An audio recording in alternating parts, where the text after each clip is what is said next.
Assalamualaikum warahmatullahi wabarakatuh. Mari kita awali kajian kita dengan berikrar bersama-sama.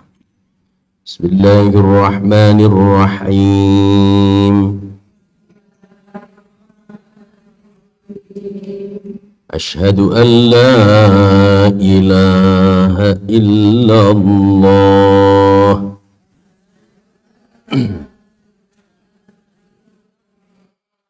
wa asyhadu anna Muhammadar Rasulullah.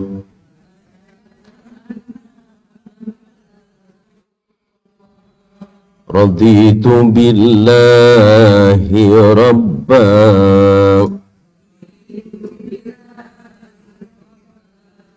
wa bil islami dina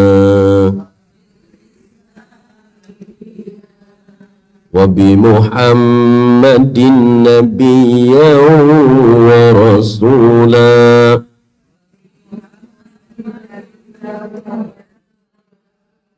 wa bil Qur'ani imaman wa hakama.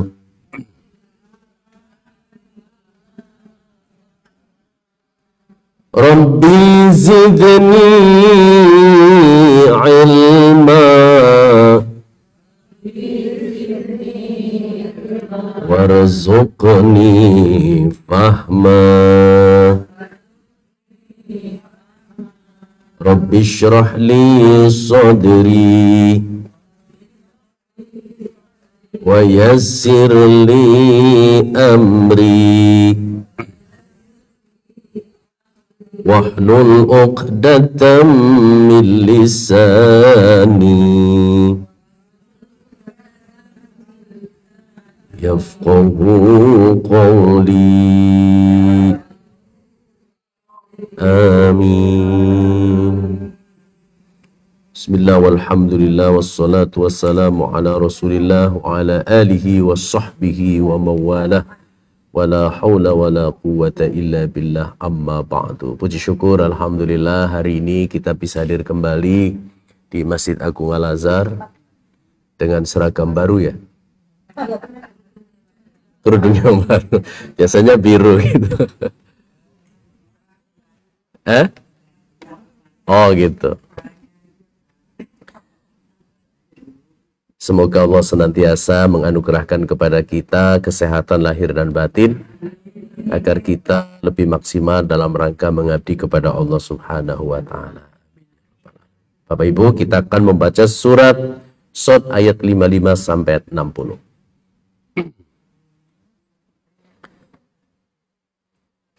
Sudah ketemu? A'udzu billahi minasy syaithanir rajim.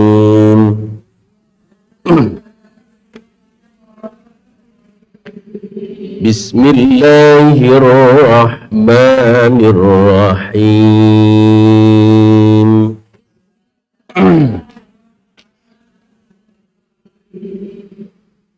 Hadza wa inna lit-taghina lasyarra ma'ab.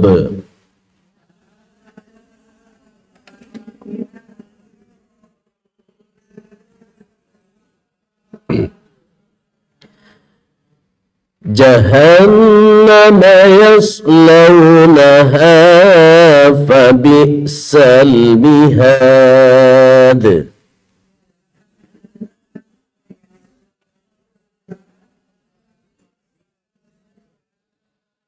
Hadza falyadhuquhu hamimun wa ghassaq.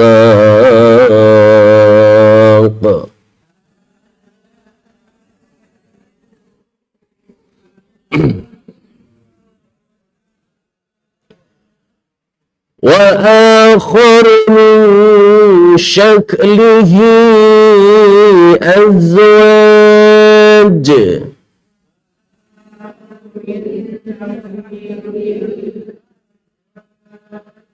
هذا فوج مقتحم بكم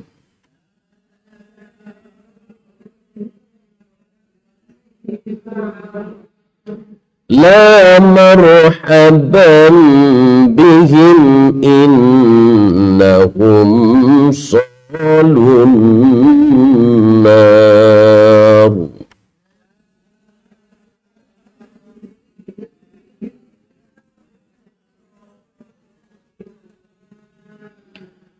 قالوا بل أنتم لا مرحبا بكم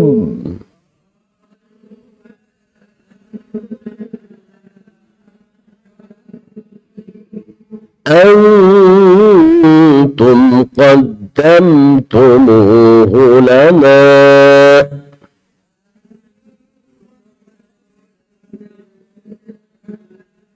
فبئس القرار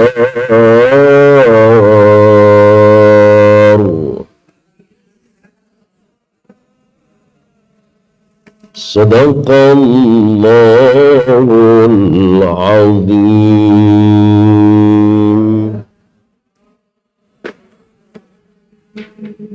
Tafsir surat Shad ayat 55 sampai ayat 60. Sebelumnya tentang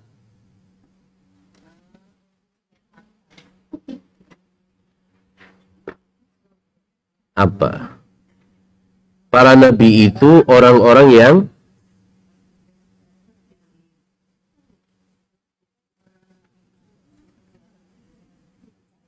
apa? Para nabi adalah orang-orang yang terpilih dan kita mesti harus mencontohnya dengan karakternya, yaitu karakter takwa. Maka ada 7 karakter takwa yang sudah saya sampaikan di dalam surat Ali Imran ayat 133 sampai 136. Yang pertama, selalu memohon ampun kepada Allah, gitu ya. Lalu ingat akan kematian. Kemudian selalu berinfak dalam keadaan lapang maupun dalam keadaan sempit. Mampu memanage emosi, lalu berbuat kebaikan. Kemudian segera memohon ampun ketika berbuat kesalahan. Lalu yang terakhir ada perubahan. Tidak akan mengulangi perbuatan buruk itu. Begitu ya. Nah sekarang kebalikannya. Bagi orang-orang yang karakternya 180 derajat dari ketakwaan, maka Allah bilang tuh. Karena mereka sudah pasti akan melawan dakwah para nabi dan rasul. Kalau sekarang kan nggak ada nabi ya, yang menjadi penerusnya siapa? Al-ulama'u warathatul anbiya. Para ulama itu pewaris para nabi itu. Dakwah yang sudah dilakukan, apakah itu secara verbal, gitu, disampaikan seperti ini, atau melalui pemanfaatan teknologi informasi. Nah kita ini hybrid sebetulnya Bapak sekalian. Di samping kita manual nih begini, offline, tapi streamingnya ada. Streaming. Jadi bapak-bapak, ibu-ibu yang tidak sempat misalnya, oh Senin yang lalu saya nggak ngaji nih. Itu di streaming Al-Azhar ada, tinggal cari aja tuh. Misalnya kajian Senin, tafsir Senin pagi tanggal sekian. Itu nanti klik akan bisa dinikmati itu. Gitu ya. Tapi bukan berarti, oh sudah streaming ini saya nggak usah datang gitu ya. Bukan itu. Nah, ketika semua dakwah itu disampaikan, apakah bentuknya verbal, offline, maupun bentuknya dengan pemanfaatan teknologi, tapi ternyata mereka menolak. Saya lagi punya angan-angan begini, Mas kalian. Di Al-Azhar itu punya pesantren virtual. Pesantren virtual. Pesantren virtual itu rumah besarnya pesantren Al-Azhar, tapi melalui ini pemanfaatan teknologi. Sehingga semua kajian-kajian di Al-Azhar nanti terupload ke situ tuh. Ibu-ibu tinggal buka aja pesantren virtual Al-Azhar, nanti klik kajian Jumat, kajian Senin, kajian Sabtu, kajian Ahad, itu muncul semua tuh. Program masjid, program dakwah, program sosial gitu. Lalu di situ misalnya ada kolom tanya jawab gitu. Lalu ada kolom konsultasi. Jadi mau konsultasi itu nggak perlu hadir ke sini, cukup melalui itu pesantren virtual. Mau bertanya, Assalamualaikum warahmatullahi wabarakatuh, saya mau bertanya tentang ini. Nanti akan ada tim yang menjawabnya tuh. Begitu buka lagi, oh sudah terjawab gitu. Kalau nggak puas baru datang ke sini gitu. Kalau nggak puas baru secara langsung tatap muka ingin bertanya. Harapannya begitu tuh. Tapi nampaknya meskipun dakwah itu begitu sangat luar biasa, kalau ibu-ibu HP-nya dibuka di Google, lalu misalnya Zahruddin, The Living Quran, itu akan muncul tuh kajian-kajian The Living Quran. Atau misalnya Yusuf Mansur, atau Abdus Somad, atau Buya Ar-Razi, itu akan muncul semua tuh. Akan muncul semua. Kenapa? Iya, karena saya kira sih dia banyak membaca ya, banyak membaca. Jadi statementnya juga kadang-kadang kalau ada orang yang apa namanya, ya ada pro kontranya juga, gitu ya. Tapi kemudian menolak dengan dakwah itu pada masa Rasulullah artinya menolak dakwah Nabi. Hadza kata Allah itu. Beginilah keadaan mereka. Wa inna lit-taghina la syarra ma'ab, dan sesungguhnya bagi orang-orang yang durhaka benar-benar disediakan tempat kembali yang buruk. Apa itu? Jahannama yaslaunaha fabi'sal mihad. Yaitu neraka jahanam yang mereka masuk ke dalamnya, maka amat buruklah jahanam itu sebagai tempat tinggal. Kalau ibu ditanya, percaya nggak ada neraka? Percaya nggak? Apa buktinya?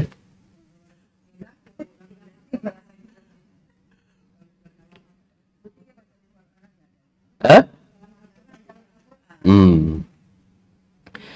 Kita percaya adanya neraka karena ada informasi. Gitu kan ya? Informasinya dari mana? Dari Al-Quran. Dan informasi yang diberikan oleh Al-Quran sudah pasti akan kebenarannya. Tidak bisa diragukan lagi. Gitu kan ya? Nah, maka Al-Quran itu menggambarkan tentang Al-Quran, misalnya gini. Ini buktinya. Inna jahannama kanat mirsada lit-taghina ma'aba.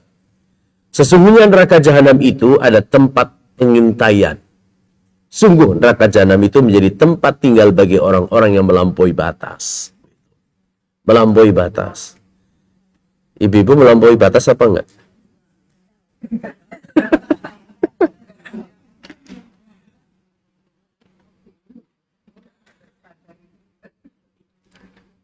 Kalau 1 tahun beli bajunya 10, itu melampaui batas. Oh, enggak sampai. Gitu. Oh gitu ya. Atau jangan-jangan kita nggak tahu kalau sesungguhnya kita ini melampaui batas, gitu tuh. Gitu kan? Nggak ngerti. Kalau kita tidak tahu bahwa kita melampaui batas atau tidak, maka yang penting bagi kita semua adalah itu. Faqultu astaghfiru innahu kana ghaffaro. Banyak beristighfar itu. Banyak istighfar. Kalau habis sholat istighfarnya berapa kali? Minimal 3 kali. Gitu. Akan lebih baik tidak terbatas. 3 kali itu ukuran minimal. Misalnya di sholat, astaghfirullahaladzim, astaghfirullahaladzim. Gitu. Tidak ada masalah tuh. Atau pada saat sholat misalnya, duduk di antara dua sujud kan ada 8 permintaan tuh ya. Rabbighfirli, ya Allah ampuni aku. Warhamni, sayangi aku. Wajburni, tutuplah aibku. Gitu kan? Warfa'ni, angkatlah derajatku. Warfa'ni, warzukni, anugerahkanlah kepadaku rizki. Wahdini, tunjukilah aku. Wa'afini, sehatkanlah aku. Wa'fu anni, dan maafkanlah aku. Boleh nggak baca 100 kali? Boleh, silahkan. Asal nggak lagi jadi imam. Asal nggak lagi jadi imam tuh. Silahkan sebanyak-banyaknya. Gitu. Bayangkan 8 permintaan dan itu semuanya besar. Kalau saya menafsirkan bos kalian, kalau kita ingin naik jabatan, itu pertama Rabbighfirli itu. Ya Allah ampuni aku. Biar nggak ditolak oleh Allah tuh. Ampuni aku ya Allah. Warhamni, sayangi aku. Gitu. Sayangi aku. Masa saya jadi karyawan tetap saja gitu. Warhamni, wajburni, untuk sampai ke tingkat yang aku inginkan, ya Allah, tutuplah aibku. Gitu. Aib. Atau wajburni itu artinya tutuplah kekuranganku. Sehingga bertambah ilmunya tuh. Maka baru tuh, warfa'ni, angkatlah derajatku. Begitu udah sampai di titik yang kita inginkan. Kalau tadi kan harapannya tuh, setelah sampai ke titik yang kita inginkan, warzukni, berilah aku rizki. Dari jabatan yang sudah saya raih ini, berikanlah aku rizki. Pastikan rizkinya bertambah gitu ya. Tapi rizki yang halal. Wahdini, ya Allah, ketika aku dapat amanah untuk menjabat ini, tunjukilah aku. Mendapatkan petunjuk tuh. Wa'afini, untuk menjalankan tugas ini, sehatkanlah aku. Wa'fu anni, kalau sekiranya ada kekeliruan, aku mohon maaf kepadamu. Gitu ya, 8 permintaan, bayangkan. Ya. Tapi itu besar-besar semua. Gitu kan? Sehingga sholat itu diartikan doa. Gitu. Diartikan dengan doa. Nah, kesadaran itulah yang penting bagi kita kalau kita yakin bahwa ada neraka. Apalagi neraka jahanam. Gitu. Maka perlu memohon ampun. Innakum wa ma ta'buduna min dunillah hasabu jahannam. Sungguh kamu orang kafir dan apa yang kamu sembah selain Allah adalah bahan bakar jahanam. Antum laha waridun. Kamu pasti masuk ke dalamnya. Gitu. Yang bilang itu Allah. Bukan manusia. Artinya kalau yang sudah mengatakan Allah subhanahu wa ta'ala, pasti kebenarannya. Gitu ya. Pasti kebenarannya. Bapak Ibu, nakut-nakutin itu penting apa enggak?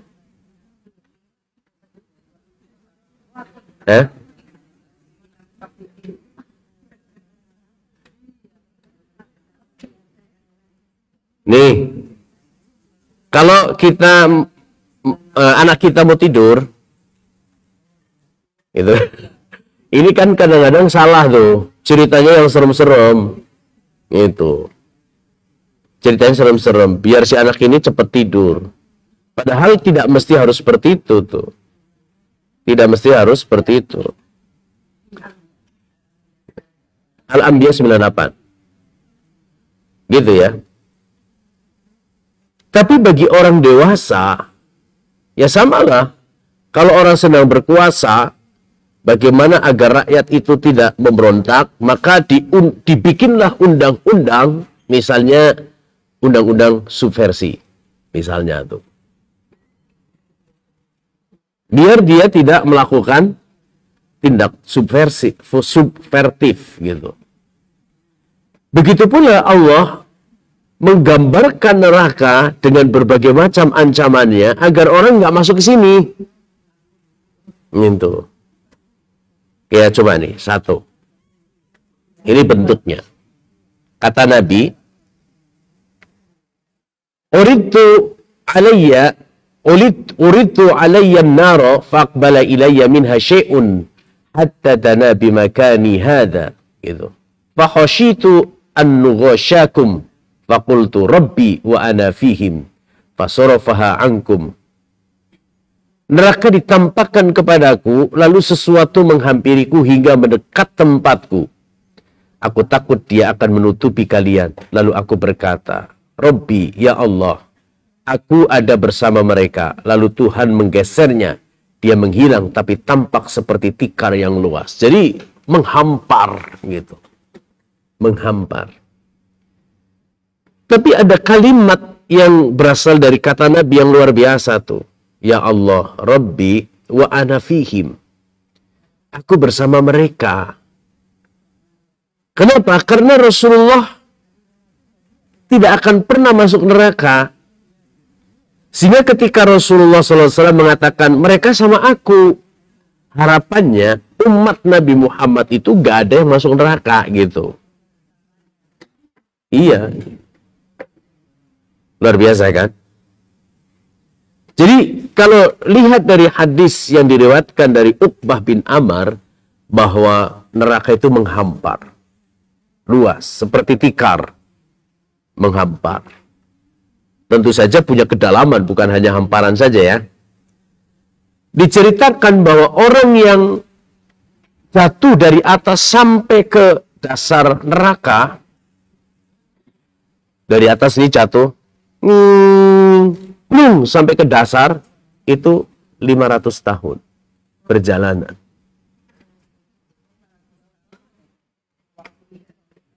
Gitu. Nah, 500 tahunnya di sana kan lebih panjang daripada kita. Gitu kan ya? Seharinya di sana itu 1000 tahunnya di sini. Dan ini adalah gambaran, sebetulnya ingin menggambarkan betapa luar biasanya orang akan masuk neraka. Contoh nih, kasus yang muncul saat sekarang ini polisi ya, dengan terbunuhnya Brigadir J. Sudah berapa lama? 2 bulan lebih ya. Kan belum ada vonis. Gitu.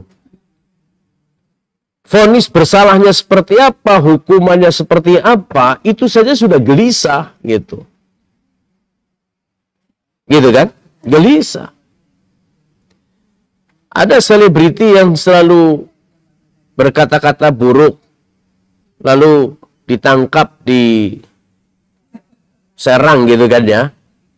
Begitu sampai di kejaksaan nangis-nangis ingin keluar. Kenapa dia teriak-teriak nggak mau dihukum? Karena belum dimasukkan ke dalam penjara saja sudah merasakan betapa dinginnya di balik sel besi gitu. Itu belum vonis. Nunggunya saja sudah gelisah. Begitu sudah vonis, tok, udah, berarti harus berada di penjara. Nah, di neraka juga begitu. Belum sampai masuk ke dalam neraka, kita sudah merasa tidak nyaman. Kata Imam Syafi'i, dosa itu mahaka fi nafsik. Sesuatu yang menjadikan kamu gelisah. Itu dosa tuh. Dosa. Pelaku koruptif misalnya. Begitu ada 2 kali polisi naik motor bolak-balik tuh. Itu sudah tersiksa gitu kan ya. Tersiksa. Ini luar biasa loh sekalian, terutama di institusi kepolisian ya. Kalau Rocky Gerung itu bilang lagi perang bintang gitu. Itu semuanya begini semua tuh. Begini semua. Wah, itu bisa masuk penjara banyak itu. Gitu ya. Nah, ini gambaran neraka. Yang pertama. Yang kedua, luas. Gitu. Diriwayatkan dari Abu Hurairah, Rasulullah bersabda, matahari dan bulan ibarat vulkanik yang digunung di neraka kelak pada hari kiamat.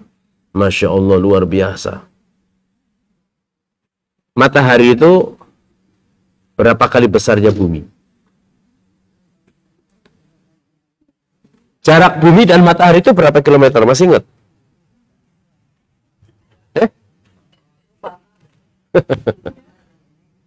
146,9 juta kilometer.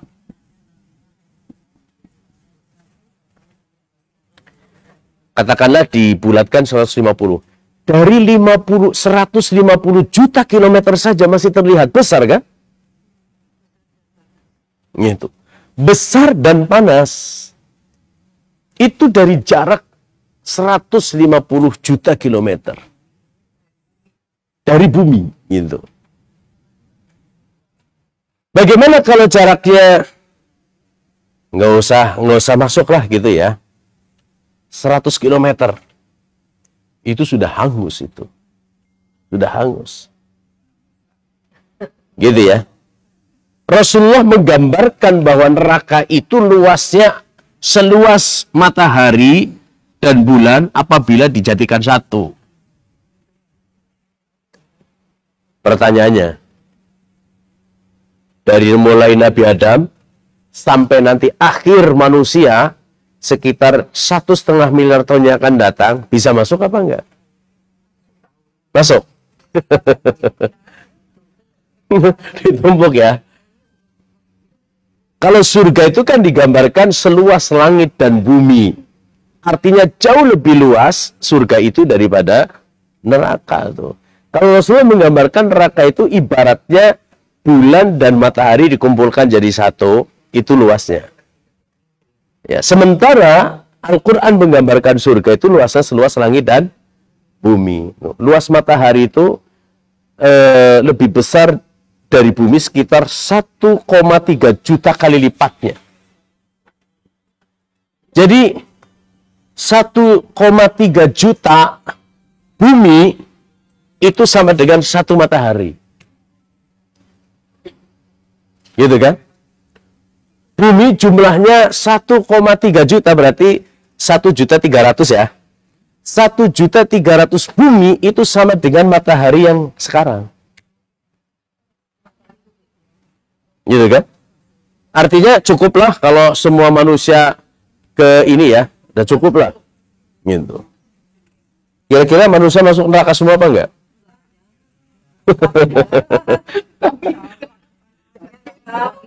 Mudah-mudahan kita bisa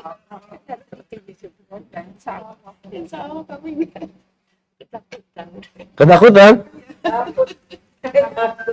mudah-mudahan dalam golongan neraka yang menyala-nyala. Tapi kalau masuk nerakanya nyaman gimana?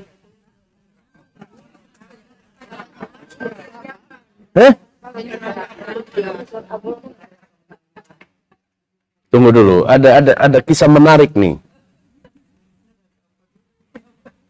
Ada orang yang ada di dalam neraka, gitu. Lalu ketika dicari, itu sedang santai tuh di neraka, sedang santai. Gitu. Karena sedang santai, akhirnya disuruh untuk keluar. Udah, kamu keluar saja, gitu. Begitu keluar, dimasukkan dalam surga. Kemudian malaikat bilang, kata Allah, kamu sudah cukup menikmati surga. Dan Allah meminta kamu dikembalikan ke surga. Dia girang, bukan main tuh. Iya, girang. Masuk neraka lagi, girang. Girang. Kenapa? Kenapa kamu girang? Dia jawab, karena saya masuk neraka disuruh oleh Allah. Gitu. Disuruh oleh Allah. Atau jangan-jangan di neraka itu jauh lebih nikmat daripada di surga.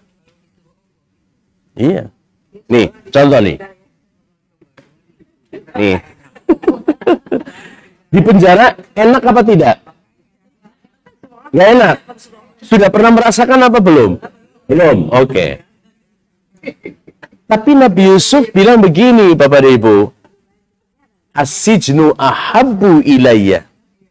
Kayaknya saya lebih suka di penjara daripada di luar. Gitu. As-sijnu ahabbu ilayya di neraka itu lebih aku sukai daripada aku di luar neraka. Artinya apa? Di penjara itu lebih nikmat dibanding di luar tuh. Karena memang dia maunya. Oke, tunggu dulu.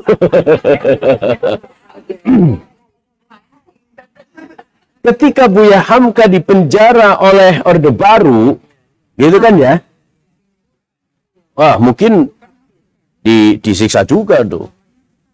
Pas pada saat terakhir tuh, kan Buya Hamka dalam tafsirnya itu bilang, apa jari jempolnya diinjak pakai ini nih, kayak gini. Waktu terakhir itu kukunya mau gitu. Tapi gak jadi.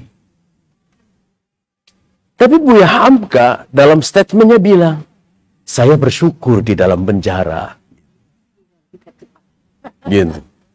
Ketika ditanya, kenapa bersyukur, Buya? Kalau aku nggak di penjara, nggak lahir itu tafsir Al-Azhar. Gitu. Sekarang saya tanya ke Ibu, mau yang suaminya banyak duit apa enggak?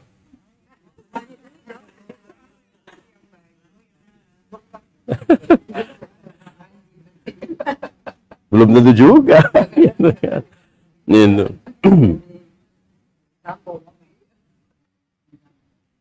Ada suami yang banyak duit, tapi kesetiaannya luntur. Gitu kan ya?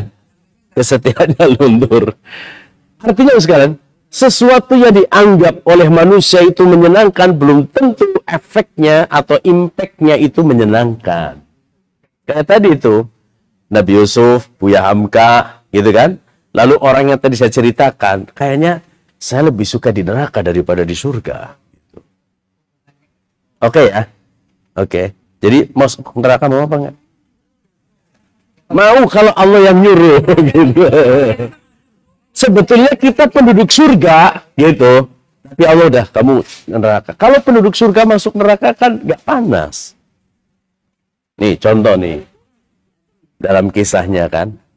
Ketika seseorang masuk surga. Kemudian dia nyari orang tuanya. Gitu kan? Ternyata nggak ketemu tuh orang tuanya masuk di surga itu nggak ketemu dari mulai yang pertama sampai ke-7 nggak ditemukan orang tuanya. Lalu dia bilang sama malaikat Ridwan, malaikat Ridwan, saya nggak mau masuk surga, gitu kan? Nggak mau masuk surga. Loh, kalau kamu nggak masuk surga, padahal kamu berhak nanti saya akan dimarahi oleh Allah, biarin aja. Lalu kenapa kamu menolak masuk surga? Karena saya mencari ibu saya nggak ada.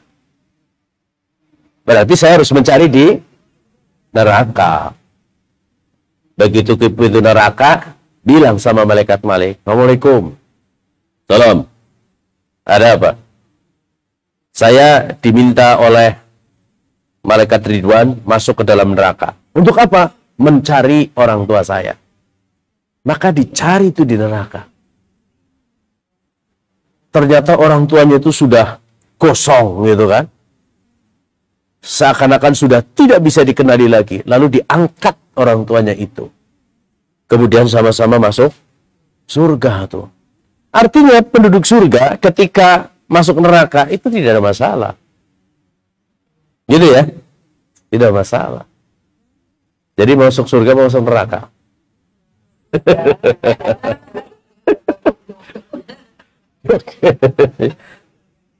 Ya, ini kedalamannya ya.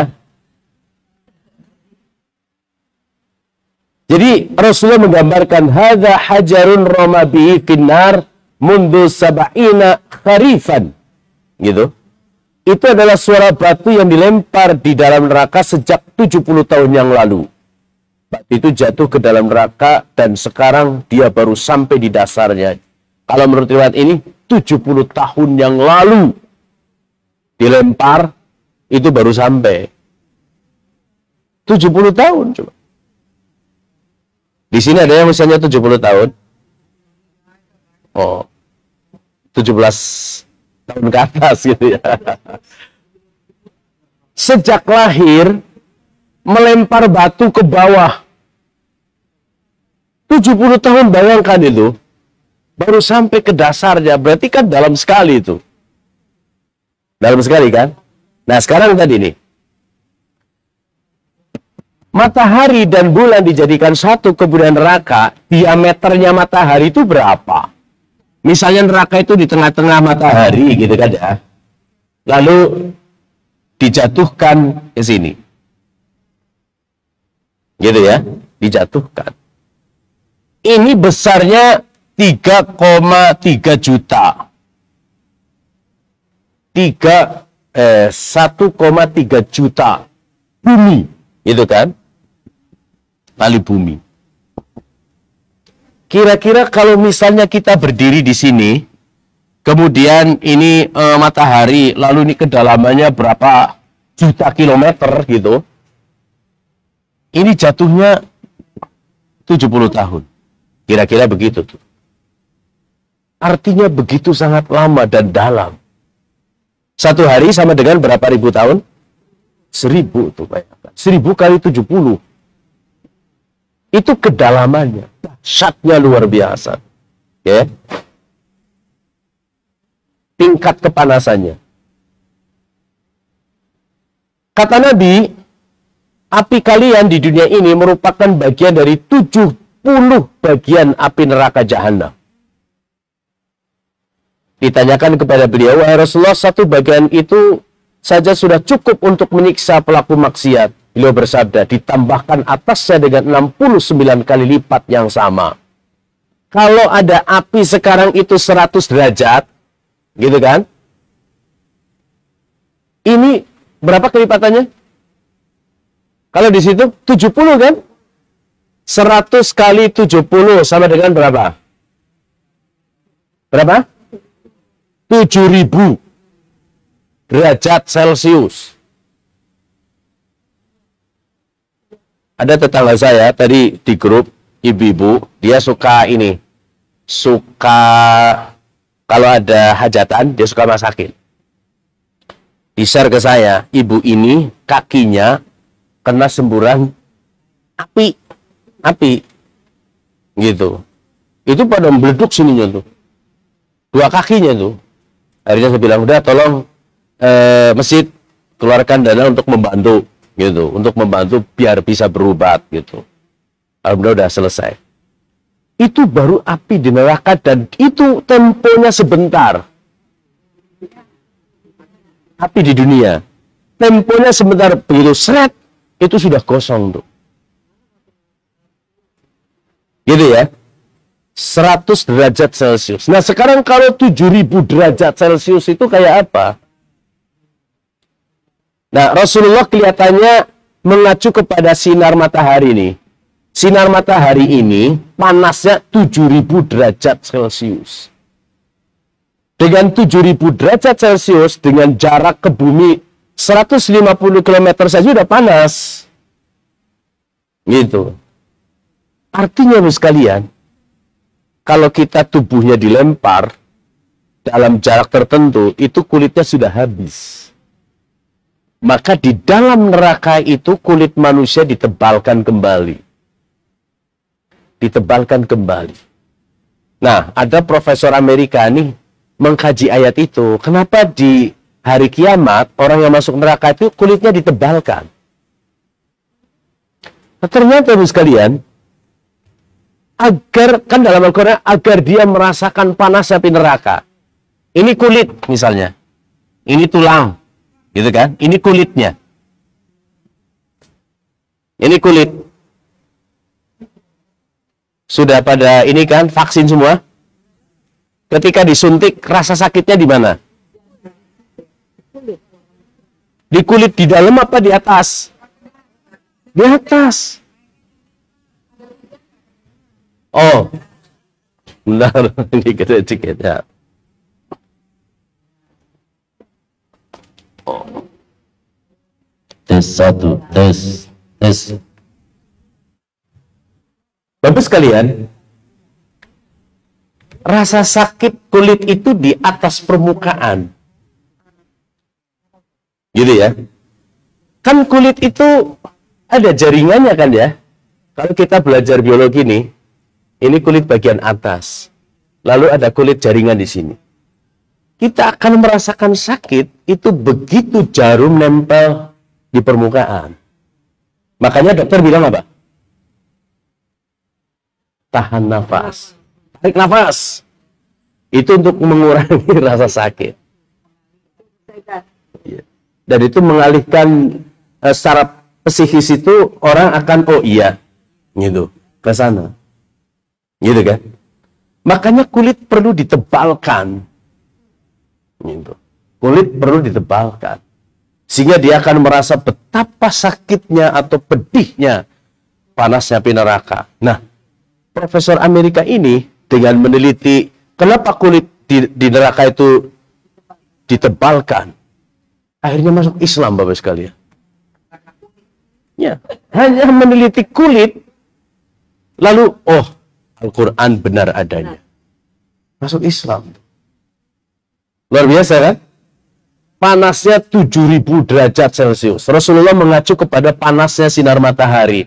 Padahal saat itu belum ada ilmuwan yang meneliti tentang panasnya matahari. Gitu kan? Rasulullah sudah mengatakan terlebih dahulu tuh, panasnya neraka itu 7.000 derajat Celcius. Tapi kalimatnya dengan indah tuh. Gitu. Kalimatnya dengan indah. Wahai Rasulullah, satu bagian itu sudah cukup untuk menyiksa pelaku maksiat. Beliau bersabda, ditambahkan di atasnya dengan 69, artinya 70 kali lipat. Panasnya matahari itu 7.000 derajat Celcius itu di abad 20. Tapi Rasulullah sebelum ada ilmuwan sudah mengatakan terlebih dahulu tuh. 7.000 derajat Celcius. Luar biasa ya. Oke. Lalu yang kelima. Atap. Dalam surat Al-Mursalat itu, intaliqu ila dhillin di thalati su'ab, la dhalili wa la yuhdi minal lahab. Pergilah kamu mendapatkan naungan asap api neraka yang mempunyai 3 cabang yang tidak melindungi dan tidak pula menolak nyala api neraka. Wa dhillim min yahmumin la baridi wa la karim. Dan naungan asap yang hitam, tidak sejuk dan tidak menyenangkan. Asap apa? Naungannya, atapnya itu asap. Atapnya itu asap. Pernah ini enggak, apa namanya, rumah kita kena asap? Atau gini aja deh, ketika terjadi fogging, gitu kan ya, apa yang terjadi? Bapak Ibu keluar apa di dalam? Keluar.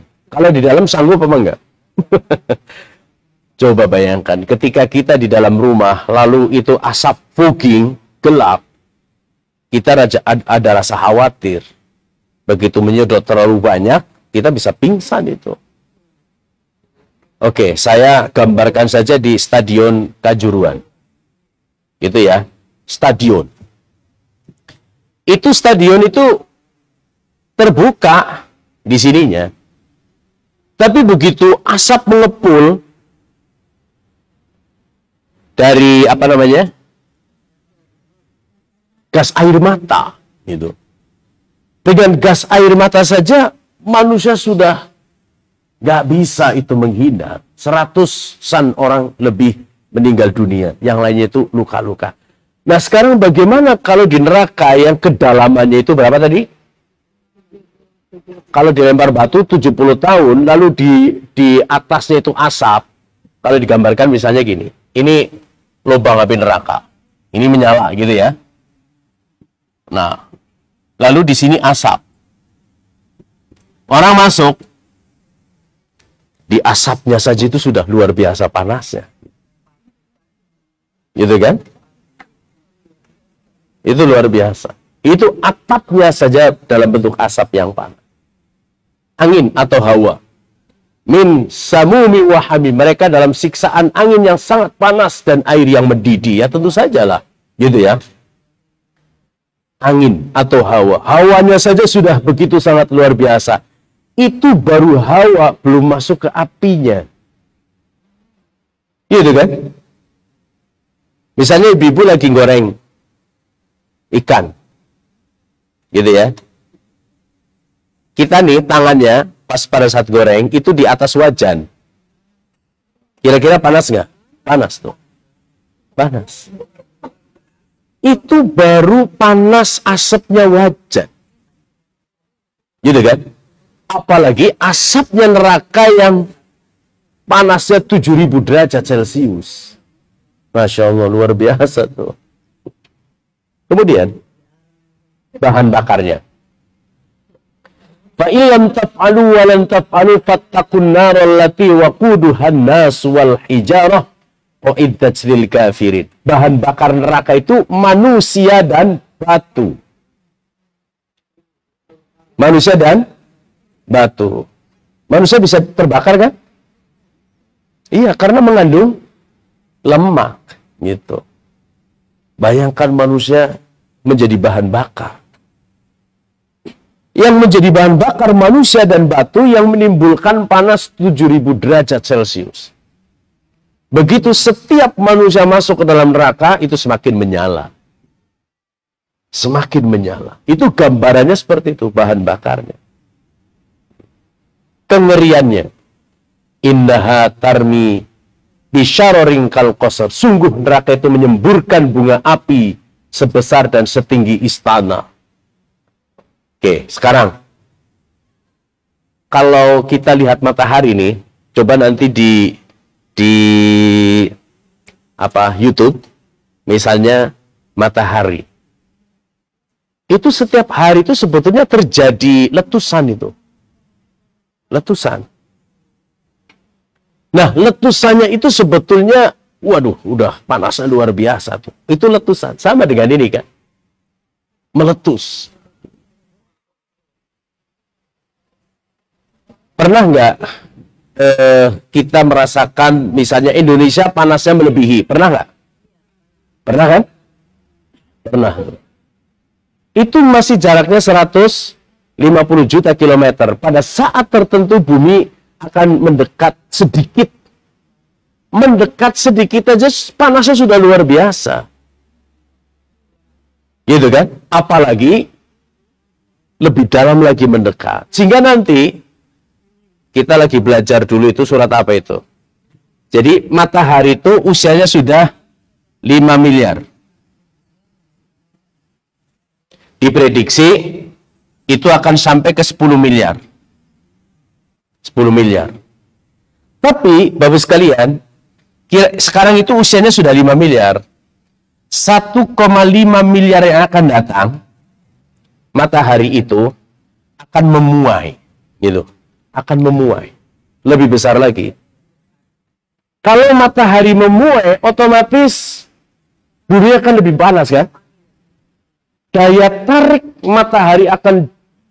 gravitasi matahari akan jauh lebih besar.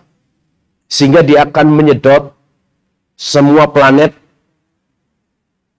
yang mengelilingi matahari masuk ke dalamnya. Termasuk bumi. Termasuk bumi. Jadi sebelum tersedot, kehidupan di bumi sudah nggak ada lagi itu. Sudah nggak ada lagi. Tertelan oleh matahari, sehingga matahari itu akan menjadi nebula. Nebula itu cahaya yang besar, akhirnya redup.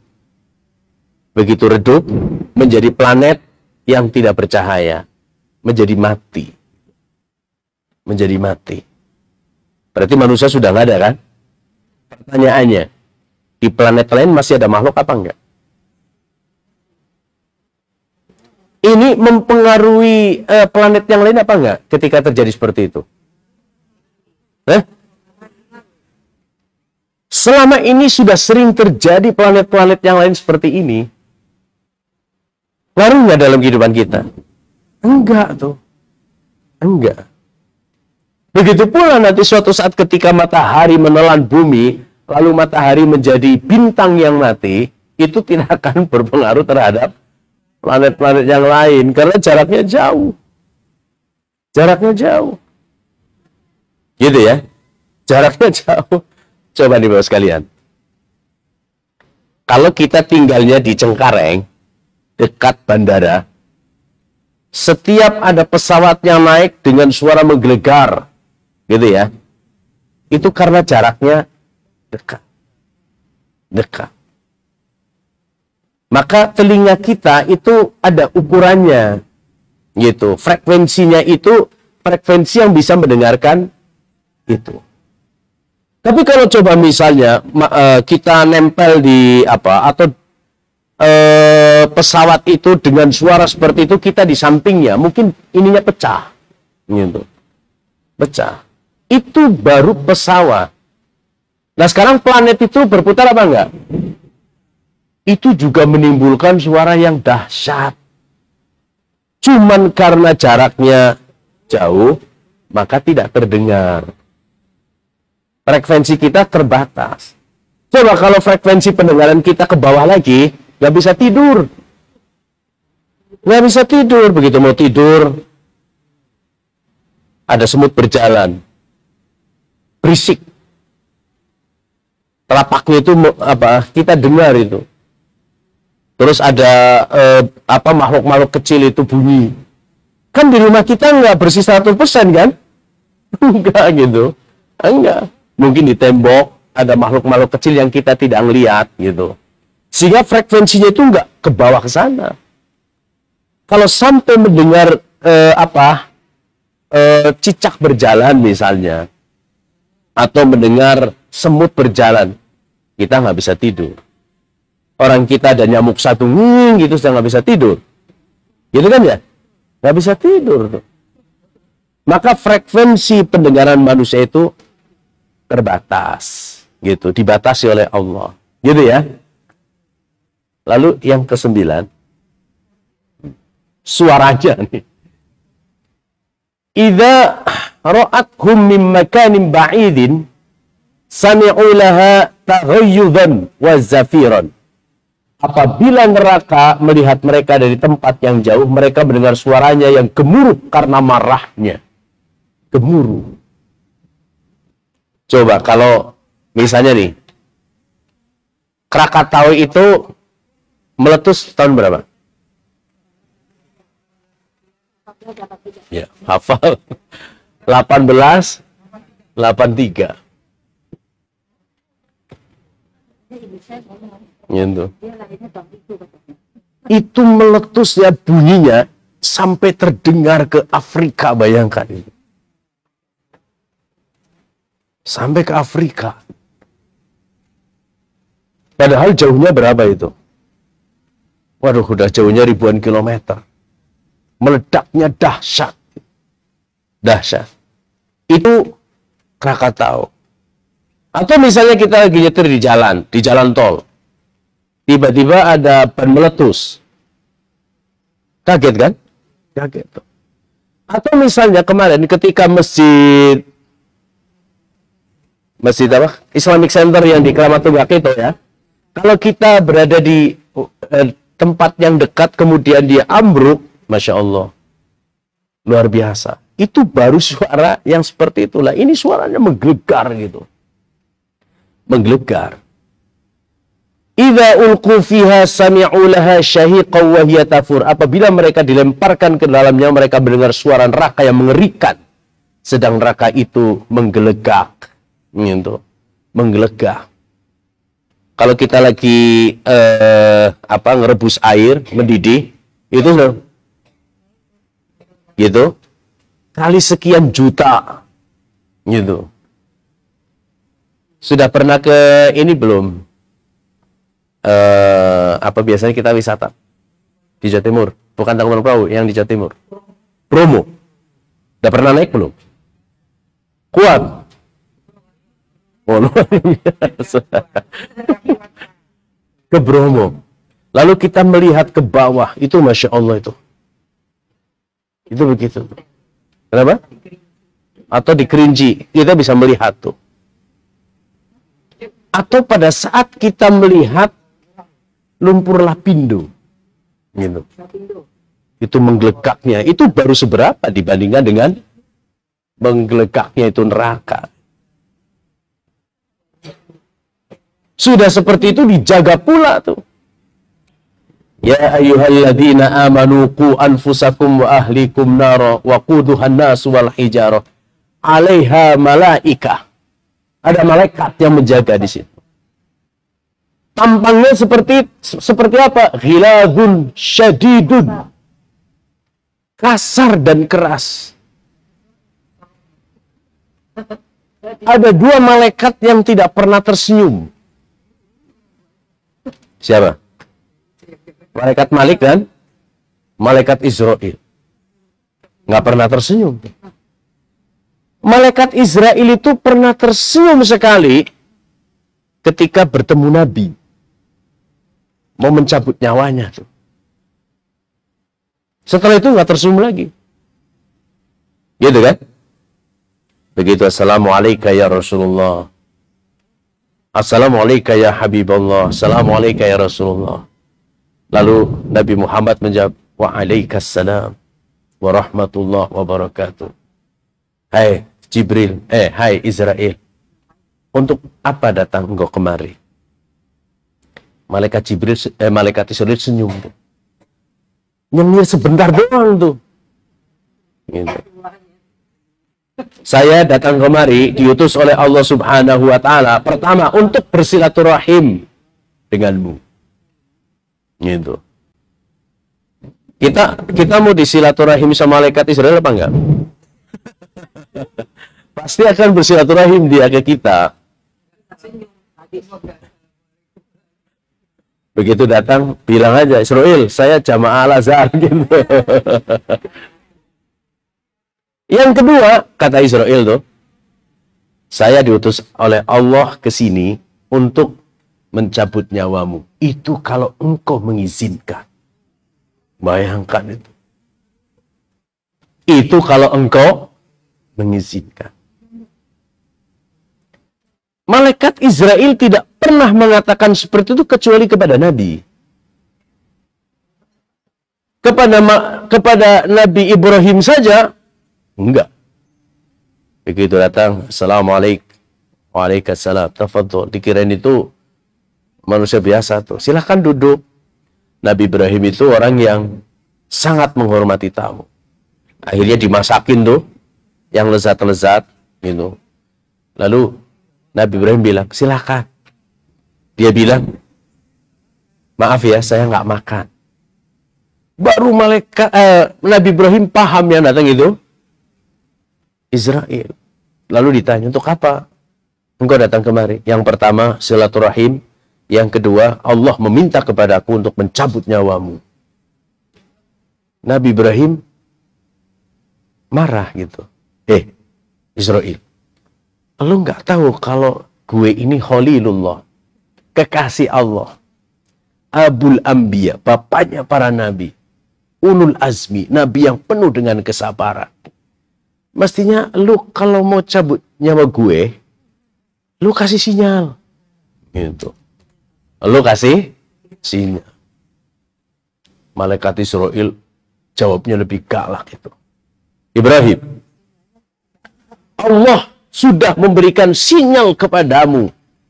Bukankah kemarin engkau melihat tetanggamu meninggal dunia? Itu sinyal tuh. Bukankah rambutmu sudah memutih? Ada yang sudah putih? Oh. Bukankah kulitmu sudah keriput? Bukankah gigimu sudah mulai rontok? Itu yang Allah berikan sinyal kepadamu. Nabi Ibrahim pasrah. Pasrah tuh. Akhirnya di usia 175 tahun, Nabi Ibrahim wafat tuh. Artinya, Bapak sekalian, kalau kita melihat seperti itu, semuanya sinyal. Semuanya sinyal loh. Gitu kan? Begitu ngaca, aduh ternyata kok sudah tua juga saya gitu ya. Itu sinyal. Begitu ada tetangga meninggal, sinyal. Begitu lewat tanah kusir, sinyal. Gitu. Sinyal.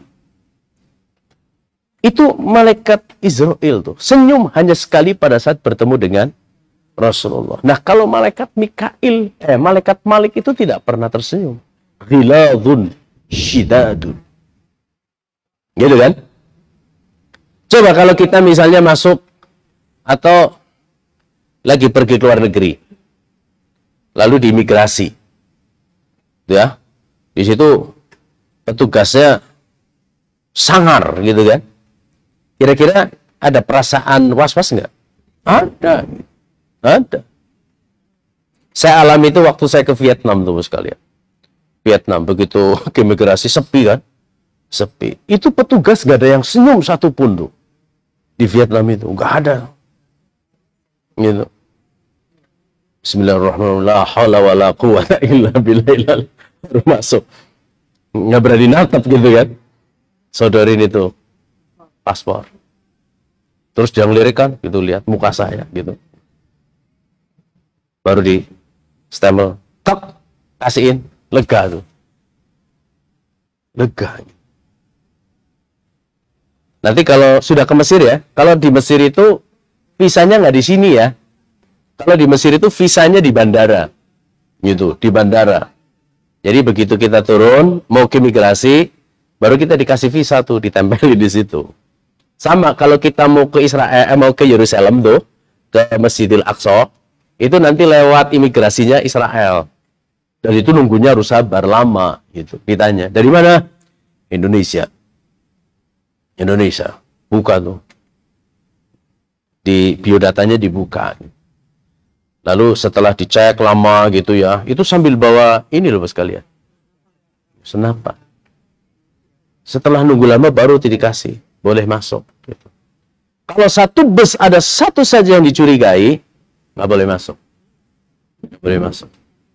Itu untung-untungannya kita itu mau ke Masjidil Aqsa itu begitu tuh. Kalau satu saja itu namanya, saya ada itu. Akhirnya saya bilang, huwa mudarris, saya bilang itu. He is a teacher, gitu. Saya bilang. Kenapa? Karena begitu teman-temannya sudah semua, ini ada satu orang yang wajahnya mirip teroris yang baru saja ditangkap. Gitu.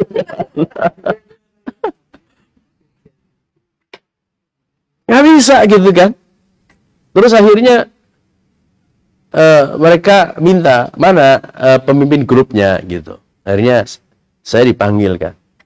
Begitu saya ditanya, ini this is my friend, saya bilang. Ini teman saya. He is a teacher, laki-laki. Ini guru at my school, di sekolah saya gitu. Kalau nggak percaya ya silahkan tunjukkan ini apa identitasnya. Kebetulan itu teman saya guru di Al-Azhar gitu. Akhirnya pas dia bawa ini name tag gitu Al-Azhar. Akhirnya diperbolehkan masuk. Gitu. Nah, itu baru manusia, apalagi ketika masuk ke dalam neraka tuh. Mau lari kemana? Ada malaikat. Malaikat maliknya satu apa dua? Ya, kalau menyebutnya malaikat itu artinya banyak. Kalau malaikat satu itu malakun. Gitu. Malakun itu malaikatnya satu. Tapi kalau sudah disebut malaikah, artinya banyak. Gitu. Gitu ya. Oke. Nah, ini 10 karakteristik neraka yang digambarkan oleh Allah di dalam Al-Quran. Nah, oleh karena itu, oh ini ada pintunya. Laha sab'atu abwabin. Oh ada 11 ya. Dia punya 7 pintu. Neraka itu ya. Likulli babin minhum juz'un maksumun. Setiap pintu yang telah ditetapkan untuk golongan tertentu dari mereka. Jadi setiap pintu itu untuk khusus gitu. Misalnya orang yang musyrik kepada Allah ini pintunya. Gitu. Orang yang begini ini pintunya. Gitu. Begitu pula di surga. Surga itu kan ada berapa pintu? 7 juga kan? Kalau orang yang berpuasa namanya pintu Royan. Gitu ya. Maka orang yang beriman melakukan seluruh amal ibadahnya, dibilang oleh Allah, silakan masuk ke surga melalui pintu apa saja. Tidak ada masalah gitu.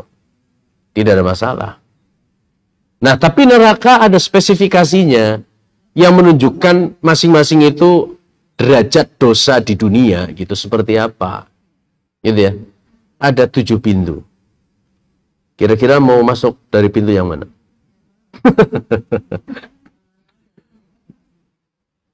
Nggak mau. Kalau jawabannya nggak mau masuk neraka, kira-kira apa yang dilakukan? Pergi ke alasan. Hentikan semaksimal mungkin perbuatan dosa. Hentikan semaksimal mungkin, gitu kan? Kenapa? Karena kan Rasulullah memberikan jaminan nih. Dari Jumat ke Jumat, dari Jumat ke Jumat kafaratun. Allah akan menghapus dosa. Kecuali orang yang berbuat dosa besar. Itu aja tuh. Dari sholat ke sholat itu penghapus dosa. Dari wudhu ke wudhu itu penghapus dosa. Dari amal kebaikan yang satu dengan amal kebaikan yang lain itu penghapus dosa. Artinya mudah untuk masuk surga. Dan mudah untuk menghindari neraka. Ada nih. Saya kasih kuncinya yang terakhir nanti ya. Hadza faujum muqtahimun ma'akum la marhaban bihim innahum salun nar. Pada saat orang-orang itu di neraka itu saling desak-desakan. Para pemimpinnya kemudian tidak pernah menyambut mereka. Ya tentu saja karena pemimpinnya juga lagi merasakan siksa api neraka gitu kan. Sehingga orang-orang yang mengikuti itu bilang, ini adalah kesalahanmu. Saling menyalahkan tuh. Gambarannya di dalam surat Az-Zumar begini. Wasiqal ladzina kafaru ila jahannama zumara. Orang-orang yang kafir digiring ke neraka jahanam secara berombongan. Berarti rombongan pertama misalnya. Hatta idza ja'uha, apabila mereka sudah sampai ke pintu neraka, futihat abwabuha, lalu dibuka pintunya. Wa qala lahum khazanatuha, lalu berkatalah penjaganya kepada mereka, alam ya'tikum rusulun minkum, bukankah sudah datang kepadamu gitu rasul dari kalian semua, yatsluna alaikum ayati rabbikum, yang telah membacakan kepadamu ayat-ayat Tuhanmu, wa yunzirunakum, dan memberikan peringatan kepadamu, liqa'a yaumikum hadza, pertemuan pada hari ini. Mereka jawab itu, qalu bala, mereka menjawab benar, walakin haqqat kalimatul azabi 'alal kafirin, tetapi ketetapan azab pasti berlaku terhadap orang-orang kafir. Gak bisa tuh, gak bisa berubah. Sudah ada ketetapan di sana. Lalu dibilang kepada mereka, qila dkhulu, dikatakan kepada mereka, udkhulu abwaba jahannam, masukilah pintu-pintu neraka jahanam itu, khalidina fiha, kamu kekal di dalamnya. Fabi'sa mathwal mutakabbirin, itulah seburuk-buruk tempat tinggal bagi orang-orang yang menyombongkan diri. Itu gambarannya seperti itu, berombongan. Lalu ditanya, bukankah sudah datang tuh Rasul? Bukankah sudah datang kepada kalian dakwah? Gitu. Mereka bilang iya. Tapi kemudian mereka tidak mau bertaubat. Mereka tidak mau menerima dakwah itu. Akhirnya silahkan masuk ke dalam pintu-pintu surga, pintu-pintu neraka jahanam itu. Nah. Qalu bal antum la marhaban bikum antum qaddamtumuhu lana fabi'sal qarar. Pengikut-pengikut mereka menjawab, sebenarnya kamulah tiada ucapan selamat datang bagimu, karena kamulah yang menjerumuskan kami ke dalam azab. Maka amat buruklah jahanam itu sebagai tempat menetap. Nah, oleh karena itu sekalian,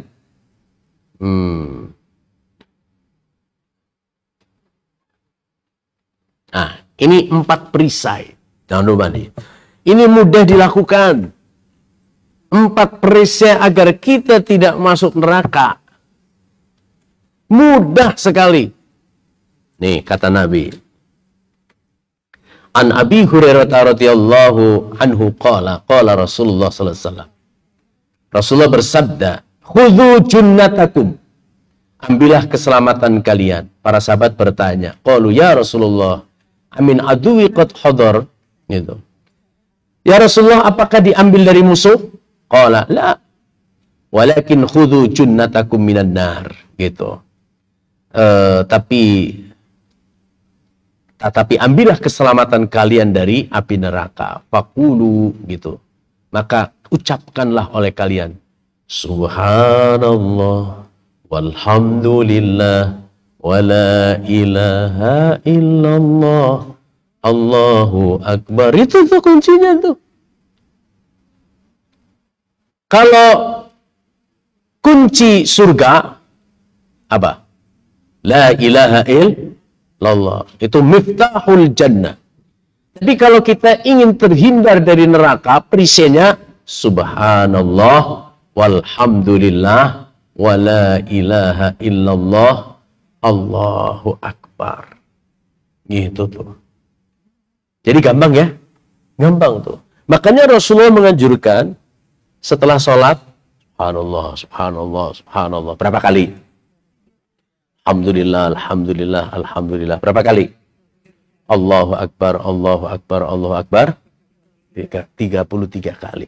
Baru Allahu Akbar kabira walhamdulillah katsira wa subhanallahi bukratan wa asila. La ilaha illallah wahdahu la syarikalah. Lahul mulku wa lahul hamdu yuhyi wa yumit. Wa huwa ala kulli syai'in qadir. Wa la hawla wa la quwwata illa billahil. Kita sudah melakukan itu. Tapi kita nggak sadar yang kita baca sebetulnya perisai api neraka. Oke? Optimis masuk surga? Iya, karena sudah diberikan kuncinya oleh Rasulullah. Optimis masuk surga, bukan pesimis. Karena kuncinya sudah diberikan. Mau masuk surga? Miftahul jannah. La ilaha illallah. Gitu kan ya? Mau perisai dari api neraka? Subhanallah walhamdulillah wala ilaha illallah Allahu Akbar. Ada 4 itu kalimat saktinya tuh. Kunci surga 1 kalimat sakti, la ilaha illallah, gitu kan?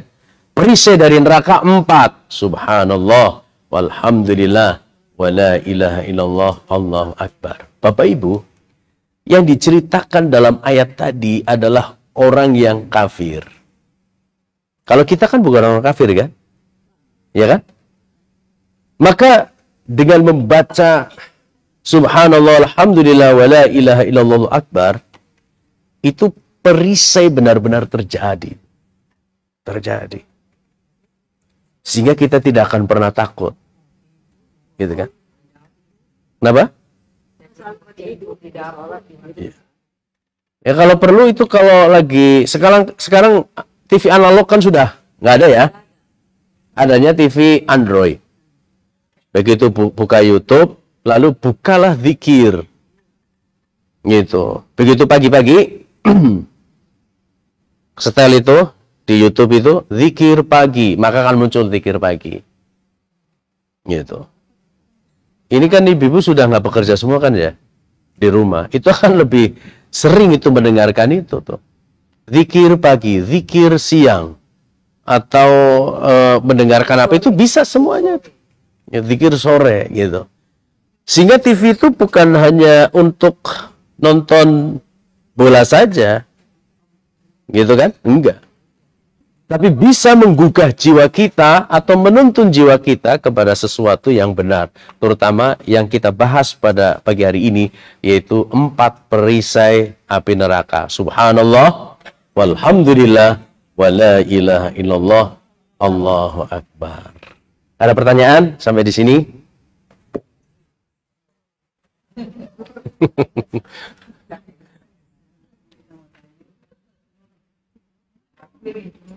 Kita masih beberapa ayat ya, surat Shad.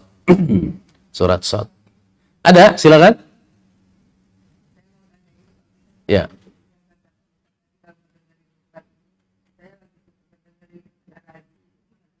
Ya nggak apa-apa. Ustadz Ar-Razi itu ahlus sunnah wal jamaah. Ya bisa saja begitu. Ya. Kalau saya ikuti sih, ya bagus. Saya suka gitu. Apalagi statementnya selalu bilang begini. para ustadz, para kiai itu mesti harus mengupdate ilmunya, gitu kan ya. Itu artinya kita harus, kalau bahasa saya itu, ustadz mesti harus memperbanyak literasi, ya, membaca.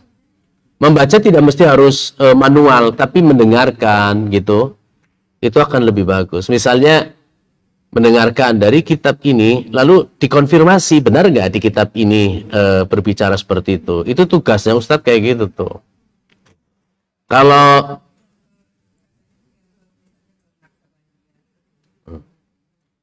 iya, di dalam Islam itu memang ada tarikat, ya. Tarikat. Tarikat itu artinya jalan. Itu, jalan. Bahkan ketika ngomentari orang yang berzikir la ilaha illallah sampai jempalitan gitu kan ya. Apa dari ibu? Ternyata begini. Dalam kondisi ibu-ibu begini hatinya tenang, zikirnya tadarru wa khufyah. Dengan tenang. Kalau hatinya tenang. Wa khaufa wa tama'a. Jadi zikirnya biasanya la ilaha illallah. Tapi ketika seseorang hatinya penuh dosa, itu perlu dijaharkan gitu. Itu menurut Ustadz Ar-Rus itu. Sampai kemudian hatinya itu merasa bergetar. Maka dalam tarekat tertentu tuh, orang yang datang itu memang orang-orang yang punya rasa bahwa dosa saya besar. Saya pernah, bos kalian, waktu wukuf di Arafah. Saya nggak seperti jamaah lain itu, Allah enggak. Saya cukup la ilaha illallah. Ayo bersama-sama. La ilaha illallah. Muhammadur Rasulullah. Muhammadur Rasulullah. Astaghfirullah. Astaghfirullah wa atubu ilaik. Terus gitu kan. Itu sampai ada yang pingsan. Tanpa mesti harus illallah, ada yang pingsan gitu. Kenapa? Karena merasa hatinya itu tergetar itu. Merasa. Nah, ketika itu hatta ya'tiyakal yakin gitu kan. Sampai hatinya yakin bahwa kehadiran Allah pada saat berzikir itu menghapus dosa-dosanya, orang sampai begitu. Jadi perlu diucapkan. Perlu diucapkan. Karena orang yang dosanya besar dengan zikir sir itu nggak mengena. Maka perlu dengan la ilaha illallah, illallah, illallah gitu kan. Allah, Allah, Allah. Akhirnya hu gitu kan. Oke. Nih. Itulah hebatnya kalimat Allah. Gitu kan? Pertama, la ilaha illallah. Ini pertamanya, la ilaha illallah, la ilaha illallah, la ilaha illallah. Maka ininya sir, illallah, illallah, illallah, illallah, gitu kan? Akhirnya tinggal Allah, Allah, Allah, Allah, Allah, Allah, Allah, Allah, Allah. Artinya kan, ya Allah, gitu kan? Akhirnya hilang. Gitu. Maksudnya hu itu dia gitu. Lalu itu di dekat rumah saya itu kalau ini ditutup akan salawat itu dianjurkan sebanyak-banyaknya itu betul. Kenapa? Bersalawat. Iya. Gitu. Karena sekali membaca salawat balasannya 10 salawat. Gitu ya. Jadi hu itu artinya dia. Itu pikirannya semakin konsentrasi tuh. Akhirnya orang bisa menangis tuh. Kenapa? Karena itu tekanan psikologinya itu runtuh gitu. Sehingga dia hu gitu. Itu dalam tarekat Naqsabandiyah, Sanusiyah, ada tarekat apalagi. Belum pernah mengikuti itu? Belum, ya. Kalau tarekatnya Al-Azhar itu tarekat Buya Hamka dengan tasawuf modern. Ya nggak masalah. Tasawuf modern itu tidak seperti digambarkan tasawuf masa lalu. orang meninggalkan dunia, enggak. Gitu. Enggak. Kalau Nazaruddin Umar itu Pak tasawuf modern. Ya. Apa? Ya. Gitu. Jadi tasawuf itu kan artinya ingin dekat dengan Allah sedekat-dekatnya.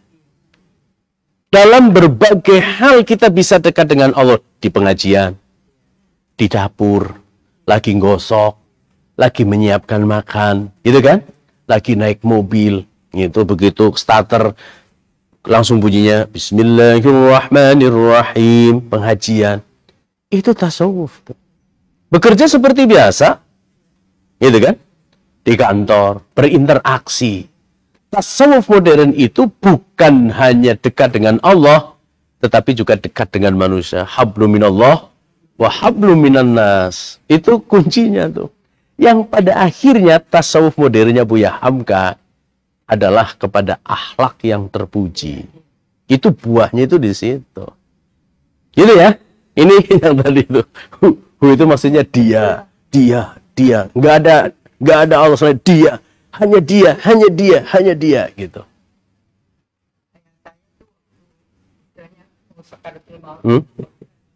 Sama kakak saya kan yang saya kan kepanjangan.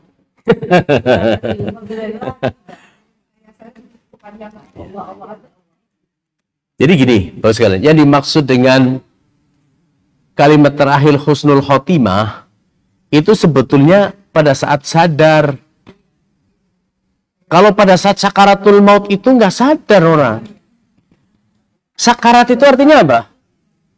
Mabuk. Orang baru sakarat, Allah ya Allah gitu. Mungkin nggak nangkep. Gitu. Jadi kata husnul khotimah adalah kata yang terakhir diucapkan sebelum sakaratul maut. La ilaha illallah. Makanya ketika ada orang tua lagi sakit itu sering gitu di apa talqin. Talqin itu kalau dimaknai secara bahasa itu mengajarkan sebelum mati sebetulnya. Gitu. Ayo. Jadi ditunggu tapi dengan la ilaha illallah. Masih sadar itu dengan la ilaha illallah. Kalau sudah la ilaha illallah lalu sakaratnya sudah, tinggal kita doain saja. Karena dia sudah mengucapkan kalimat yang terakhir. La ilaha illallah. Gitu ya. Kalau lagi sakaratul maut, sakar itu lagi merasakan sakitnya saja, udah nggak sanggup, suruh diajarin begitu. Gitu ya. Jadi kita bersiap diri nih, kalau sudah kan kita nggak ngerti ya, gitu. Atau kita sudah tahu wayahe, gitu ya. Wayahe itu sering menyebut kalimat la ilaha illallah atau 4 kalimat tadilah. Subhanallah, walhamdulillah, wa la ilaha illallah, Allahu Akbar. Kalau sudah mengucapkan 4 kalimat ini, lalu tiba-tiba kita pleng, gitu, nggak sadarkan diri, insya Allah itu husnul khotimah. Gitu ya, karena kita nggak ngerti. Kemarin ada kawan saya dapat kabar. Masih lebih muda dari saya, lagi tugas ke Serang. Begitu di hotel, jatuh di kamar mandi itu.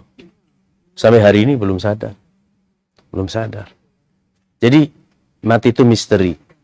Maka 4 kalimat sakti itu tidak boleh lepas dari lidah kita. Gitu ya.